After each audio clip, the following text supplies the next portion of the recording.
Si è svolto al Resort Verdura Roccoforte la seconda edizione della DMO Costa del Mito Golf Cup, un'occasione per Agrigento, capitale della cultura, per muovere i primi passi in un luogo esclusivo della nostra provincia. Nota del consigliere comunale di Agrigento della DC Zicari per sollecitare per la quarta volta la risposta al question time per conoscere i partecipanti alla cena della BIT a Milano e sapere l'elenco degli invitati al concerto del volo. L'Istituto Gallo al Cuccus Fest a San Vito Lo Capo, a Realmonte, raduno di macchine d'epoca in collaborazione con l'ACI di Agrigento, convegno dei fisioterapisti, ampia partecipazione alla tavola rotonda dell'Ordine degli Architetti sulla legge Salva Casa. L'Acagas vince in casa contro la San Caldese, esordio positivo del neonatore Rigoli. La Castrum Favara perde il derby con il Licata in trasferta, panoramica dei risultati nelle serie minori.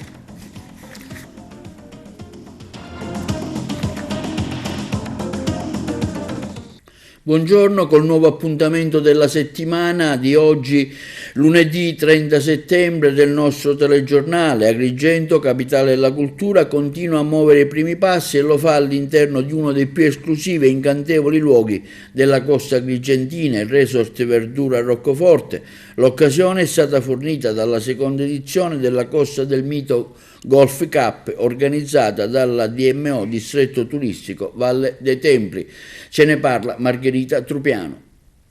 Agrigento, capitale della cultura, continua a muovere i primi passi e lo fa all'interno di uno dei più esclusivi e incantevoli luoghi della costa agrigentina, il Resort Verdura Roccoforte. L'occasione è stata fornita dalla seconda edizione della Costa del Mito Golf Cup, organizzata dalla DMO Distretto Turistico Valle dei Templi.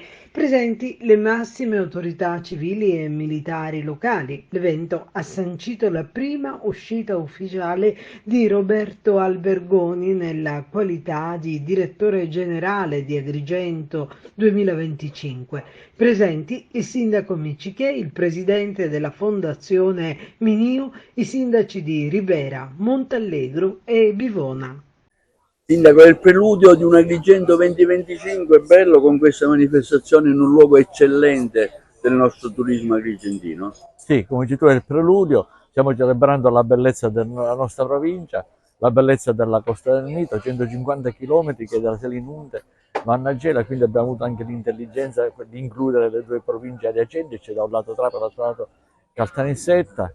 Questo è Agrigento, questo è quello che stiamo dimostrando di essere capaci di fare con le bellezze naturali, quello che Agrigento porterà in tutta Italia. Sindaco, lei diceva nel suo discorso che le risorse non devono ricadere nel territorio e non andare a chi organizza l'evento e portarseli via. Sì, la nostra missione è quella anche del direttore Albergoni e del dossier che abbiamo presentato insieme a Roma, è quello di invertire quel detto, cioè nel senso che l'economia, non bisogna puntare sull'economia della cultura, ma sulla cultura dell'economia, evitare che appunto l'economia della cultura fa arricchire uno o due imprenditori. La cultura dell'economia invece è uno strumento che serve a far arricchire non solo culturalmente il territorio, ma sicuramente economicamente. Secondo trofeo golf DMO qui al Golf Resort Verdura, ecco un momento dove si è parlato anche del futuro dei 2025 in una struttura che è di eccellenza del nostro territorio agrigentino. Agrigento 2025 è l'appuntamento principale che ci sarà per il futuro sulla Costa del Mito. Noi abbiamo voluto celebrare anche questa cosa, mentre ovviamente noi questa è la gara di golf Costa del Mito Golf Cup, ed è un appuntamento importante perché è stata anche la maniera per inaugurare un nuovo percorso, un percorso di eccellenza che valorizza questo territorio, che ha tante cose che meritano veramente di essere portate alla conoscenza del mondo e che possono diventare il traino per uno sviluppo durevole per noi e per i nostri figli. La Fondazione prende il via, questo è un evento bello dove si è parlato anche dello sviluppo del futuro che potrà avere la nostra città in occasione di 2025. Mi consente di dire che la Fondazione ha avuto il via già il 17 di febbraio, oggi siamo nella fase totalmente operativa dopo un lavoro assolutamente importante che è stato fatto, che ha coinvolto anche risorse umane di grandissimo livello, una serie di professionalità importanti. L'avvio che diamo è sempre riferito non soltanto ad Agrigento Capitale, ma ai nostri 43 campanili, i nostri 43 comuni agrigentini che verranno tutti coinvolti. Fino a poco fa ne parlavamo con alcuni sindaci sulle attività e le iniziative da intraprendere. Una grande iniziativa che porrà Agrigento con la sua provincia, ma anche con la Sicilia intera, nella vetrina in questo proscenio internazionale e nazionale che consentirà non soltanto di fare tesoro, ma mettere anche in evidenza, ripeto sempre, i nostri talenti.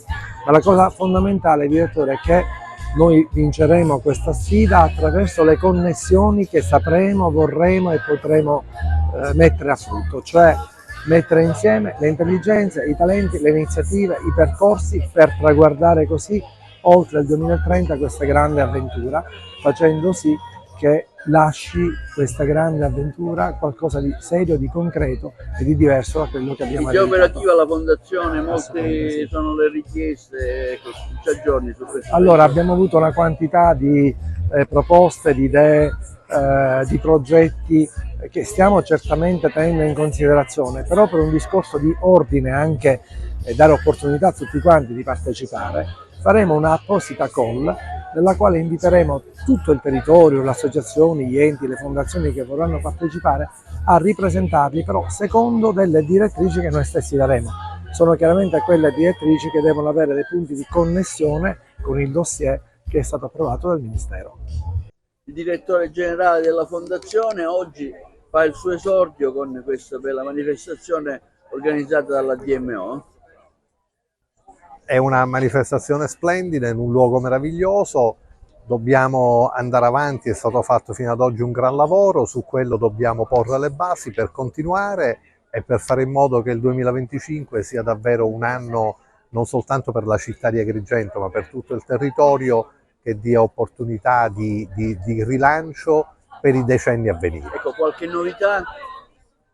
Le novità sono che andiamo avanti a costruire e a rafforzare il programma che era stato già fatto, il raccordo con tutti gli operatori del territorio, con tutti i comuni, e su questo stiamo lavorando insieme al Presidente, al Consiglio di amministrazione della Fondazione, e sono certo che verrà un ottimo lavoro di cui l'Italia potrà essere orgogliosa di aver individuato Agrigento come capitale italiana della cultura.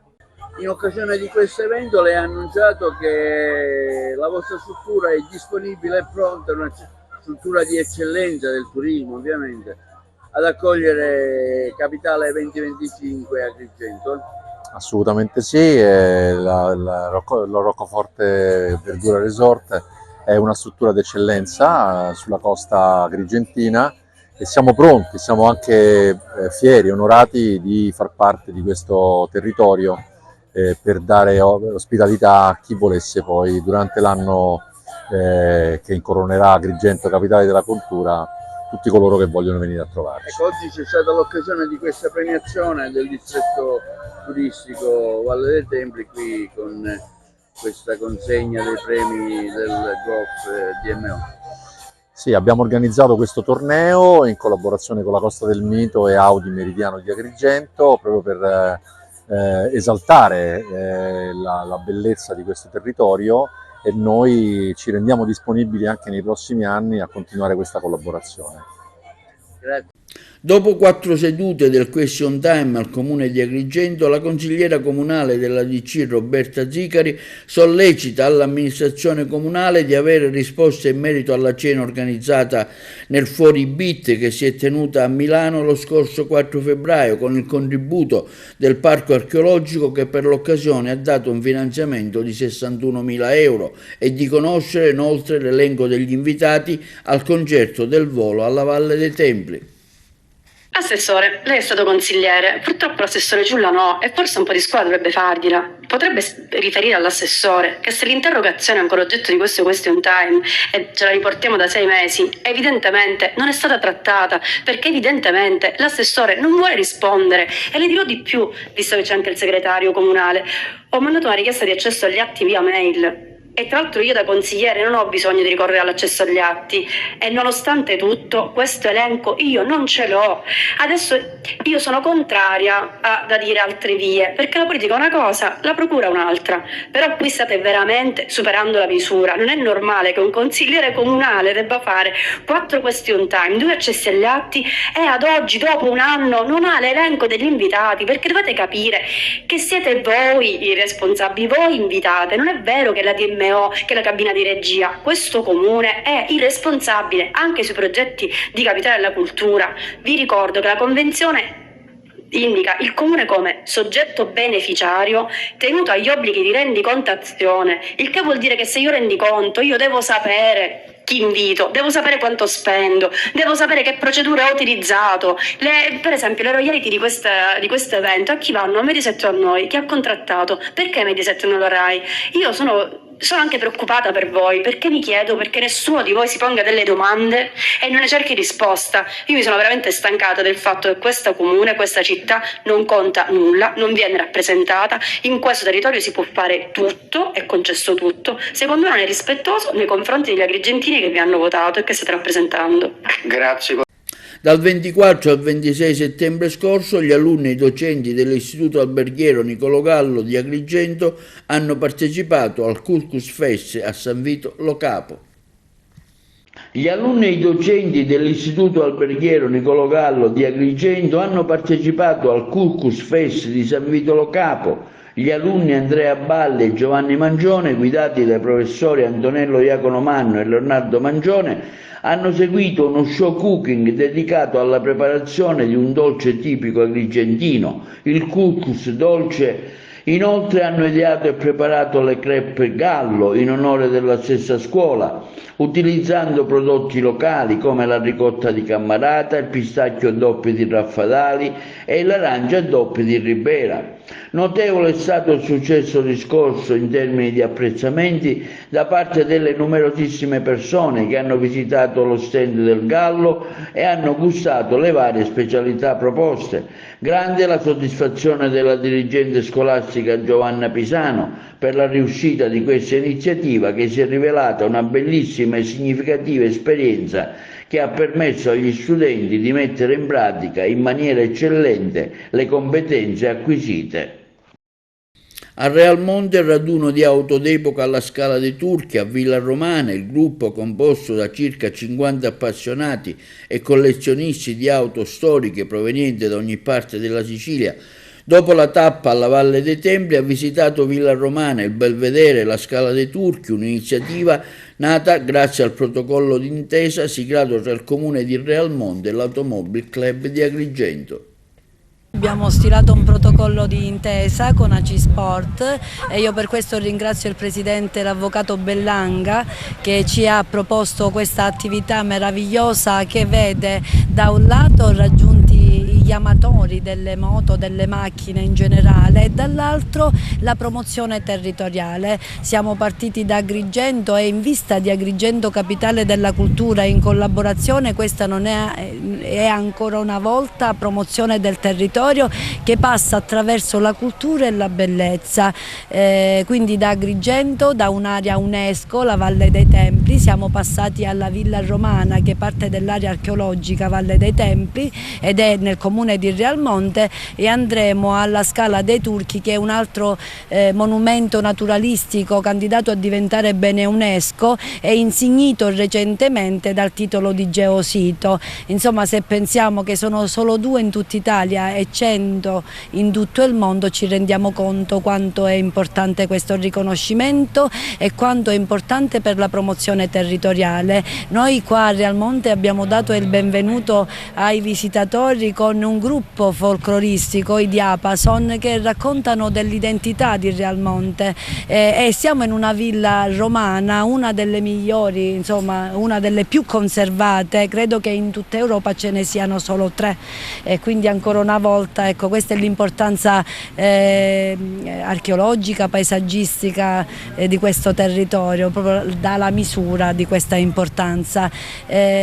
Questo, dicevo prima, sicuramente sarà uno di una lunga serie di appuntamenti, sia in vista di Agrigento Capitale della Cultura 2025, ma anche per il futuro, proprio per fare squadra, per promuovere il territorio attraverso le sue bellezze, che hanno diverse corde ma che insieme fanno una grande orchestra, insomma, e dove i primi cittadini e i territori diventano veramente location uniche da vivere, da esplorare e da portare fuori all'esterno, in modo che tutti quanti conoscono, che diciamo apprezzino un'Italia variegata, ricca e bella. Ecco. Abbiamo voluto realizzare per la prima volta l'ACI di Agrigento, ha voluto realizzare una manifestazione, un raduno di auto storiche, e grazie alla collaborazione del sindaco, l'avvocato Sabrina Lattuca, abbiamo avuto l'opportunità di mettere in campo quella che è una delle più belle manifestazioni, perché coniuga sia la passione per le auto e soprattutto quello che è una delle mission dell'Automobile Club d'Italia, quella della promozione del territorio. Siamo passati oggi dalla Valle dei Templi, ma era giusto venire qui a scoprire quelle che sono le bellezze architettoniche del comune di Realmonte, e oggi pomeriggio andremo a visitare la Scala dei Turchi, che è uno dei gioielli della provincia di Agrigento.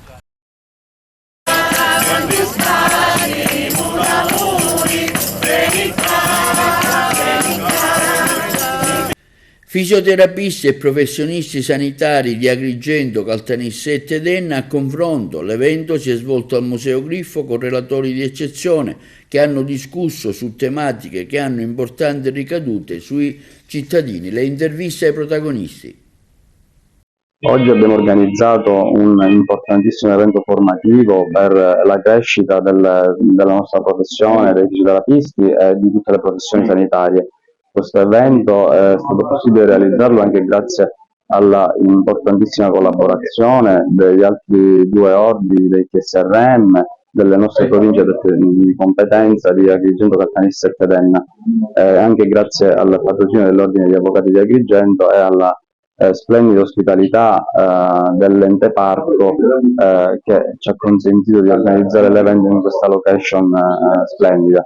L'evento formativo sarà centrato sull'evoluzione normativa che ha visto le professioni sanitarie negli ultimi 20 anni crescere in maniera importante per poter rispondere nel migliore dei modi ai bisogni di salute dei nostri cittadini. Le nostre professioni hanno aumentato le competenze, la loro professionalità nel corso di questi anni. Adesso iniziano ad essere applicate delle importantissime norme che hanno regolamentato nel migliore dei modi l'esercizio professionale. Questo evento prevede la partecipazione di relatori importanti, di consulenti importanti del Ministero della Salute e di altri relatori autorevoli che ci hanno consentito di proporre a tutti i nostri iscritti una formazione su delle tematiche che spesso sono trascurate, ma che però hanno un'importanza fondamentale. Anche gli aspetti giuridici che riguardano la nostra professione hanno una notevole importanza per essere al passo coi tempi con l'evoluzione del nostro sistema sanitario nazionale che ormai è proiettato a una visione europea. È una giornata emozionante, è una giornata che ci porta a fare delle considerazioni profonde. Per questo ringrazio innanzitutto il presidente dell'OFI di Caltanissetta Enna Agrigento, il collega Domenico Contino, e poi tutti quanti i 2 ordini territoriali dei TSRM e PSTRP per il graditissimo invito. Dicevo, è una giornata che ci porta a fare profondissime considerazioni per quello che riguarda, e in questo scenario meraviglioso ce lo instilla in maniera particolare, il passato, ma con un occhio attento al presente e un occhio ancora più attento al futuro, cioè a come le professioni sanitarie insieme debbano collaborare con connessioni strette fra loro, perché tutti quanti noi dobbiamo essere uniti nel capire, ma lo sappiamo benissimo, che il target finale di tutta quanta la nostra azione è il cittadino, come dico sempre io, la persona. Oggi è un momento importante per la crescita culturale e professionale dei nostri oltre 1600 iscritti.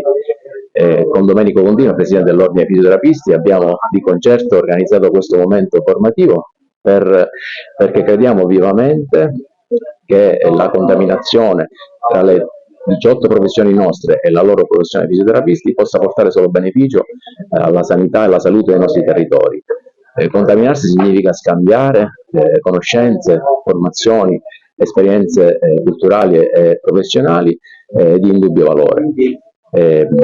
Ciò che tentiamo di fare, oltre a dare delle informazioni di tipo tecnico, professionale e anche giuridico nel caso di questa giornata, è anche la possibilità di riattivare entusiasmo e anche passione lavorativa, cosa che ultimamente, con gli ultimi accadimenti, soprattutto in termini di violenza nei luoghi sanitari, purtroppo è scemata. Quindi questa passione da riattivare, questo entusiasmo da riattivare, perché, come dico sempre, chi lavora con passione non lavorerà mai.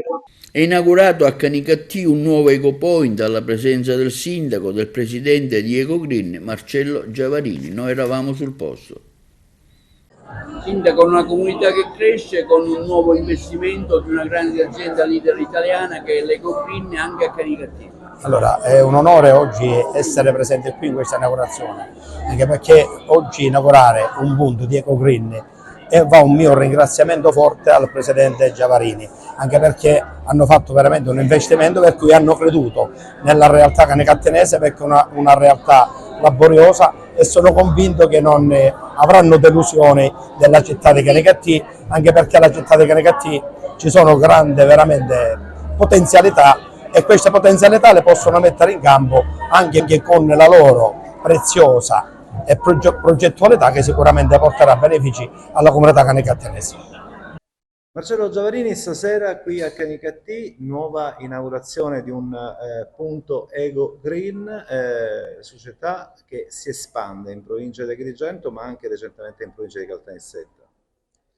Sì, poi Canicattì devo dire che è 8 mesi che ci lavoriamo, quindi oggi è l'arrivo di 8 mesi di lavoro e siamo veramente emozionati. Poi la sede è venuta in un modo pazzesco, spettacolare. Devo ringraziare appunto Marco Licato per i lavori, di come si è prodigato.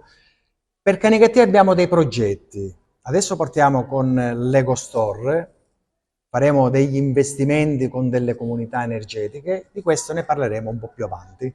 Ecco, qual è il futuro per Ecogreen in Sicilia? In Sicilia la nostra visione è quella di diventare trade leader. Scusate anche un po' la modestia, ma vorremmo diventare trade leader perché abbiamo tutte le caratteristiche. Abbiamo un organico giovane, ambizioso, preparato, la parte della proprietà è anche ambiziosa, quindi non abbiamo limiti. Ecco, perché gli utenti dovrebbero rivolgersi a voi? Qual è la differenza con gli altri gestori? La differenza grossa è che noi siamo presenti sempre sul territorio, infatti stiamo costruendo una rete capillare in Sicilia, adesso siamo presenti anche nel Lazio, in Lombardia, perché le persone poi vogliono venire a trovare la sede, potrebbero avere anche spiegazioni sulle bollette. Ecco, noi siamo vicini al territorio. Ecco, a proposito di territorio, ci saranno nuove aperture a breve? Sì, una domani sera prevista per Sommatino e poi nell'immediato ne abbiamo altre. Come è partita questa sua scommessa? Positivo, molto molto bene. Se consideriamo che Ecogreen è un'azienda di 4 anni, abbiamo raggiunto già dei traguardi, dei risultati che altre aziende le raggiungono almeno in 10 anni. Innanzitutto io ringrazio tutti coloro che ci hanno creduto fin dal primo momento. Quali progetti? I progetti sono tanti. Innanzitutto la presenza appunto sul territorio, che è fondamentale. Lo store di Canicattì sarà un punto di assistenza per il cliente finale, il quale potrà appunto sia avere della consulenza per quanto riguarda le fatture di energia elettrica e gas, ma all'interno dello store si fa anche altro. Significa appunto si fa consulenza sull'efficientamento energetico, su quelle che sono le energie rinnovabili, e quindi ci presentiamo appunto con una proposta che non è nuova certamente, ma con un team vincente, con una squadra che negli anni si è saputa affermare, e accanto ad un'azienda certamente leader in tutto il territorio nazionale che ci sta a fianco, un'azienda che ha dei progetti importanti, per cui siamo veramente contenti e siamo molto positivi. Il punto di forza di Eco Green qual è? Appunto la territorialità, nel senso che i nostri uffici sono aperti, mi verrebbe da dire H24, perché i nostri consulenti curano i clienti in maniera maniacale. Maniacale perché capiamo che bisogna fare la differenza in questo settore che sappiamo è oberato da tantissimi altri player. Per cui per fare la differenza bisogna essere competenti, bisogna essere professionali, bisogna essere presenti. Di offerte magari ne parleremo più avanti, e allora nuovo punto Ego Green qui a Canicattì, proprio in una zona centrale della città. Abbiamo scelto una zona centrale proprio per dare la possibilità a tutta la cittadinanza di raggiungerla anche con facilità. Grande partecipazione al convegno organizzato dall'Ordine degli Architetti di Agrigento sulla legge Salva Casa. Vi proponiamo alcune interviste ai protagonisti e ai relatori. Come valuta questa iniziativa dell'Ordine degli Architetti di Agrigento sul decreto Salva Casa? È un'iniziativa straordinaria. Abbiamo un decreto Salva Casa che è un decreto, devo dire, a livello nazionale scritto non troppo bene, ha necessità di approfondimenti. Noi alcune modifiche e miglioramenti siamo riusciti a portarli nella conversione in legge del decreto nazionale. C'è questa occasione del recepimento in cui possiamo dare ulteriori correttivi, e quindi questo momento di incontro tra le varie professioni, professione politica, professione e dirigenza dell'assessorato regionale al territorio e all'ambiente, diventa un momento fondamentale di confronto per migliorare il decreto stesso. Ecco, lei porterà la sua esperienza in questo convegno qui ad Agrigento? Sì, io mi occuperò della parte paesaggistica, perché credo che per il Salva Casa sia una novità importante poter parlare di legittimazione di piccole deformità in locali o spazi o edifici dove c'è il vincolo che sappiamo benissimo che adesso non si può fare, non si può modificare, soprattutto perché noi ereditiamo un patrimonio ormai obsoleto, non riusciamo a toccarlo e dobbiamo dare vita, e la norma deve in qualche modo dare l'opportunità a tutti di dare una garanzia e dare un futuro alle nuove generazioni. Questa è l'opportunità e noi dobbiamo sfruttarla. La legge deve essere in qualche modo migliorata. Noi oggi siamo in qualche modo per dare dei chiarimenti non per una quota parte, ma per tutti, perché dobbiamo lavorare su un territorio che parte da Bolzano e arriva fino a voi. E noi siamo in qualche modo a dare un segnale importante, per quello siamo qua, per dare un segnale forte per il territorio, ma per tutta la politica. E non è poco, l'impegno è fondamentale, e soprattutto quando c'è necessità di dover affrontare dei problemi come il decreto Salva Casa, perché il decreto Salva Casa è un decreto importante, ma certamente deve essere adeguato alle situazioni particolari, come ho fatto l'esempio di Agrigento, Palermo, Siracusa, dove il patrimonio edilizio e storico rappresentano un'identità per il popolo, non solo quello siciliano, bensì anche quello nazionale, perché noi siamo architetti e noi siamo coloro che dobbiamo fare in modo che le leggi vengano approvate, perché dobbiamo lasciare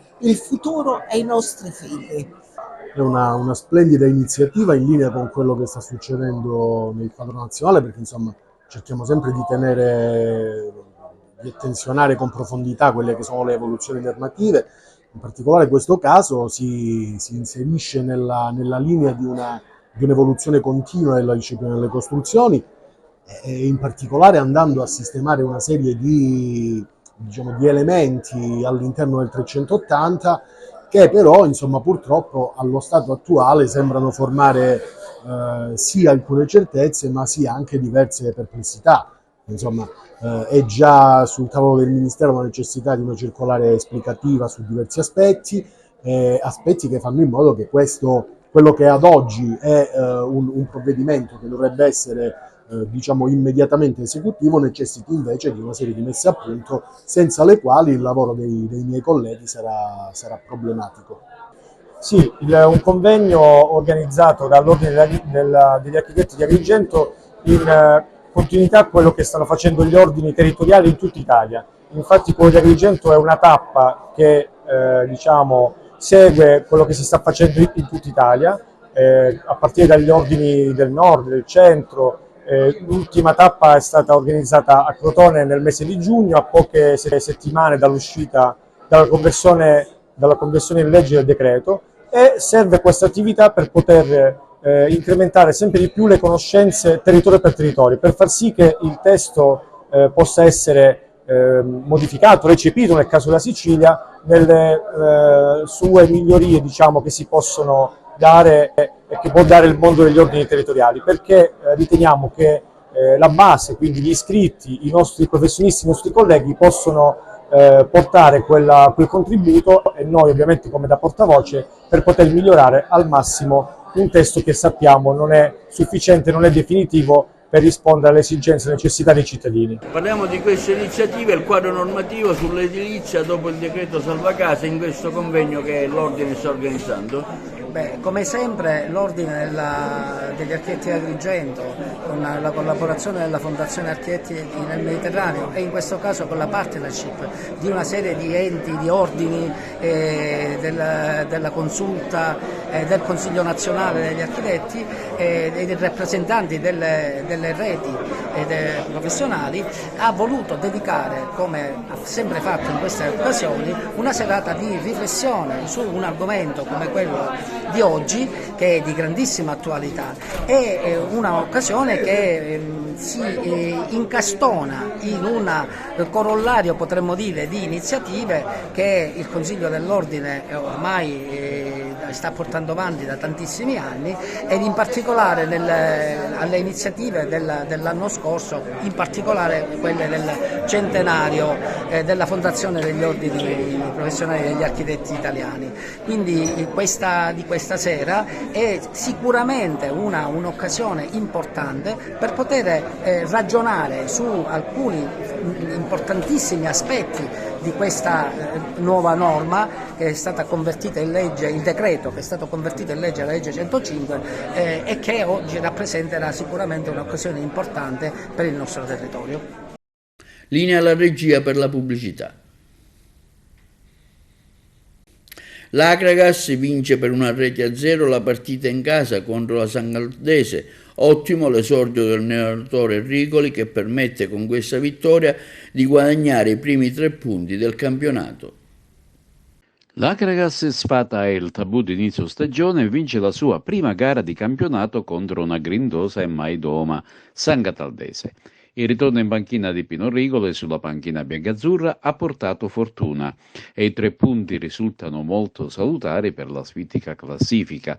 Al Seneto si è assistito a una gara decisamente strana, che solo nel finale, a parte la rete del vantaggio a Cragantino, si sono contate vere e proprie occasioni da gol. Le più propizie hanno visto protagonisti 2 guardiapale, Dolenti da una parte e Dregan dall'altra. Tutto si verifica nei minuti di recupero, vale a dire al 94esimo, con la San Galdese sotto di una rete.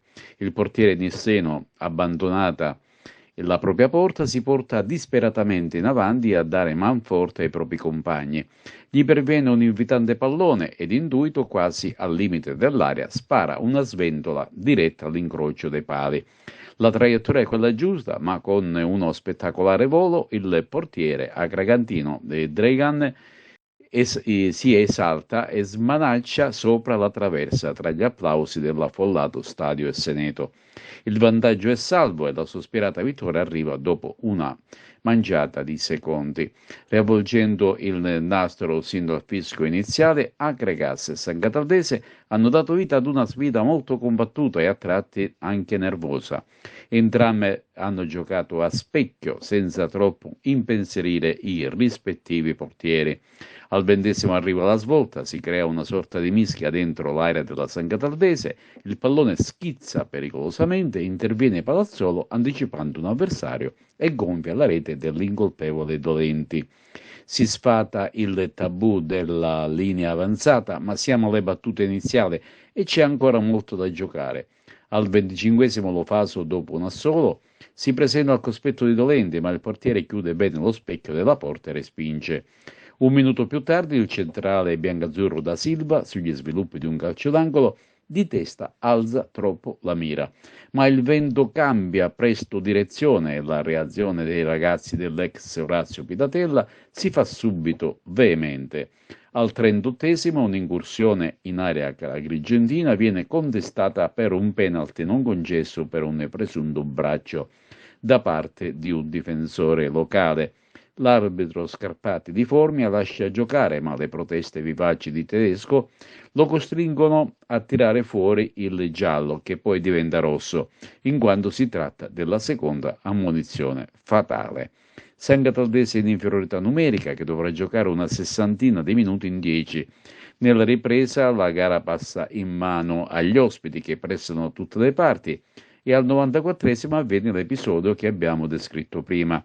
Il bunker dell'Acregas traballa, ma resiste e brinda al primo successo stagionale. Per il tecnico Pino Rigoli ci sarà comunque molto da lavorare, ma era importante partire con il piede giusto. Ed ora spazio alle interviste di fine gara. Ma guarda, intanto questo risultato sicuramente non ci deve fare pensare che abbiamo risolto i problemi, così come hai detto tu, perché sicuramente noi i problemi non li abbiamo risolti, perché in una settimana sicuramente Pino Rigoli non ha la bacchetta magica, però ti posso dire che ho trovato un gruppo di ragazzi disponibili e su questo devo dire che sono dei ragazzi, dei grandi professionisti, e quindi c'è la possibilità di lavorare grazie alla loro disponibilità. Naturalmente se andava tutto bene, io oggi non ero qua perché penso che c'era chi mi ha preceduto che continuava il suo lavoro. Sicuramente c'è tanto da fare, sono d'accordo, non sono soddisfatto naturalmente della prestazione, quindi sicuramente sotto l'aspetto della prestazione ci dobbiamo lavorare, e quindi, però il risultato sicuramente era fondamentale, ci dà una mano d'aiuto nel proseguo della settimana di lavoro. Era fondamentale perché secondo me noi abbiamo una squadra molto tecnica, mi riferisco ai centrocampisti, mi riferisco agli attaccanti esterni, anche perché oggi mancava Tuccio, che lo conosco, è un giocatore secondo me di grande qualità, e non possiamo sbagliare tutti quei passaggi che abbiamo sbagliato.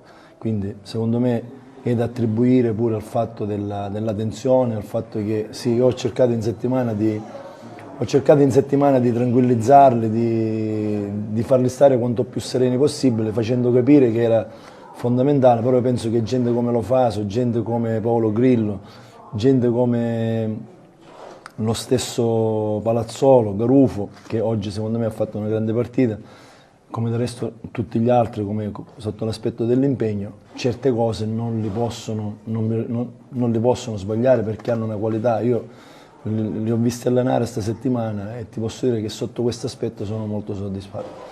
Sicuramente poi parleremo col direttore, con la società, e io naturalmente darò le mie sensazioni, le mie prime impressioni, perché è giusto che ci confrontiamo e vediamo il da farsi sicuramente per il bene dell'Acregas, quindi non è un bene mio o un bene personale di qualcuno, ma sicuramente dobbiamo fare tutti il bene dell'Acregas, e quando dico tutti, siccome ogni tanto sento magari qualche polemica, qualche situazione, dico alla fine noi rappresentiamo una città, oggi qua ci sono io, domani ci può essere un altro, quindi deve essere questo l'incipit, perché se ci sono qualcuno che tira da un'altra parte per partito preso, secondo me non andiamo da nessuna parte. Dico, oggi abbiamo vinto, ci hanno applaudito, non abbiamo risolto i problemi, non è semplice l'obiettivo che noi dobbiamo raggiungere, questo mettiamocelo tutti in testa, non voglio mettere le mani avanti, però voglio dire, c'è di bisogno di tutti. Vittoria meritata, mister? Ma sai, quando il risultato dice questo sì, però ritengo che meritata perché magari loro su quel tiro che ha fatto una grande parata il nostro portiere, se erano più fortunati potevano fare gol. La partita è stata combattuta, penso che non abbiamo rubato nulla, se loro pareggiavano sicuramente non rubavano nulla, quindi il risultato è stato meritato perché l'abbiamo voluto. L'abbiamo cercato, i ragazzi hanno dato l'anima per portare a casa la partita e quindi sotto questo aspetto dobbiamo fare un plauso a tutto il gruppo, non solo quelli che hanno giocato, ma tutto il gruppo perché sono stati molto coesi questa settimana e mi hanno dato, ripeto, grande disponibilità. Era una partita, diciamo, rischiosa per noi, perché dopo 3 sconfitte e stare a 0 punti era subentrata anche un po' di paura nei nostri calciatori e si è visto anche quando siamo rimasti in superiorità numerica. A tratti abbiamo fatto un buon giro palla, a tratti buttavamo palla senza motivo e questo è solamente il risultato della tensione che si era creata dopo queste 3 sconfitte. Devo fare i complimenti alla San Cataldese, una squadra costruita bene, che gioca bene, lo sapevamo. Però penso che nel primo tempo noi abbiamo creato qualche occasione in più, abbiamo fatto gol. L'importante era, come si suol dire, fermare questa emorragia che siamo riusciti a fermarla. E dopo 4 giornate c'è una sola squadra al comando e a punteggio pieno. Si tratta della Scafatese che ha violato il rettangolo di gioco dell'Enna. A breve distanza il Siracusa e la Regina, quindi in fila indiana tutte le altre squadre.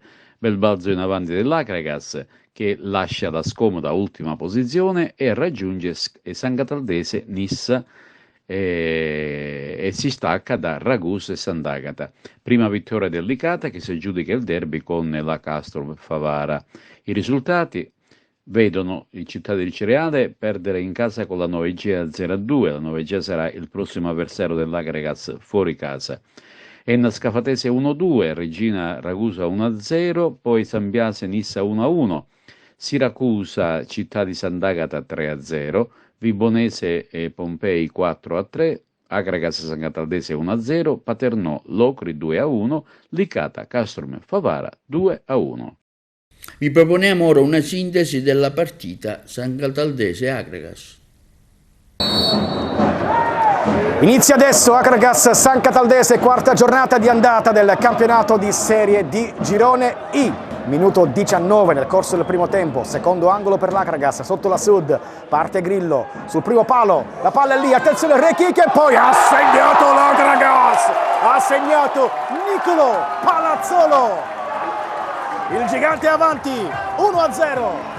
Ci prova Montaperto, palla fuori di un niente, brivido per Dregan, la formazione verde amaranto, Santonocito di testa Catania, poi Rechichi, altro colpo di testa, Santonocito, la conclusione! Palla fuori di un niente, perde il pallone, lo recupera l'Acragas, attenzione, Grillo, c'è Lofaso, tutto solo Lofaso, tu per tu, Lofaso con il sinistro, Dolenti lo aspetta e para. Punizione battuta a sorpresa, attenzione!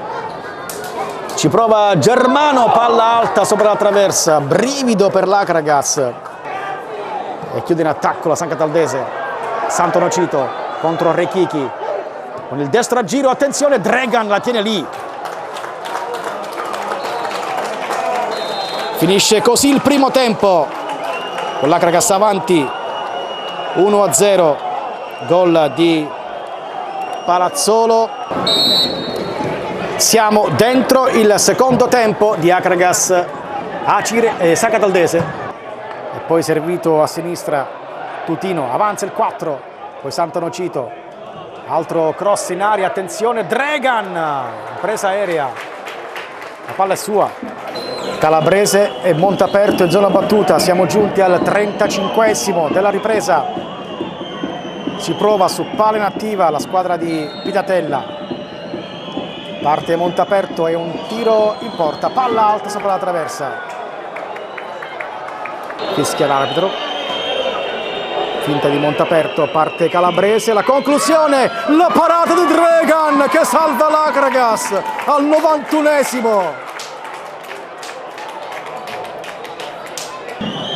Il cross di Santonocito, attenzione con la testa da Silva, poi Carta, la conclusione, intercetta un difensore dell'Akragas, Dolenti, la conclusione, oh mamma mia, Dragan salva l'Akragas sul tiro del portiere della San Cataldese, ma finisce qui la partita, non abbiamo sentito i 3 fischi dell'arbitro, la partita è finita amici sportivi, vince l'Akragas per 1-0. Va a Licata di Pippo Romano il derby con la Castrum Favara per 2-1, che permette così alla squadra di casa di guadagnare 3 punti e andare avanti nella classifica. Ce ne parla meglio il collega Giuseppe Moscato. Con un gol di Maimone che riprende la respinta di Scuffia su calcio di rigore calciato da Bonanno e una rete di Furina in mischia giunta al 93esimo, il Licata di Pippo Romano vince il derby contro la Castrum Favara e ottiene i primi 3 punti della stagione.